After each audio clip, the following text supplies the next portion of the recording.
I promise, I promise, I promise. We often say these words whether we mean them or not. My grandma used to say that we make pie crust promises. Promises that are easily made and easily broken.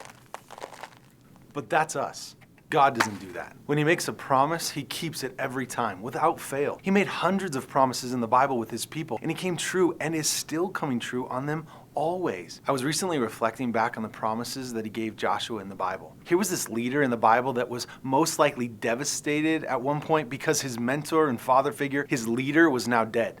Yet God turned to Joshua after Moses' death and said, "You lead, but I promise you that I'll be with you always." In fact, in Joshua chapter 1, verses 3 through 9, God made 5 promises, and in the end, he kept good on all of them. First, he promised Joshua that he would keep his promise to Moses. Everywhere he said that he would give them land, he would give it to them through Joshua. Second, he promised that no one would stand against him. How'd you like to whip that promise out on your enemy or your boss or someone that's getting in your way? Well, God's with me. He's on my side. Sorry, no one will stand against me. That's exactly the promise Joshua had. He defeated impossible armies and cities. Third, God promised Joshua that he would be with him wherever he went. That was perhaps the most practical of all the promises, the fact that God would never leave his side. Ultimately, it was because of God's presence with Joshua that he was able to do strong and courageous things in the hardest moments of his life. Fourth, God promised Joshua that he would have success wherever he went, as long as he stayed close to the commandments of God. Finally, he gave a promise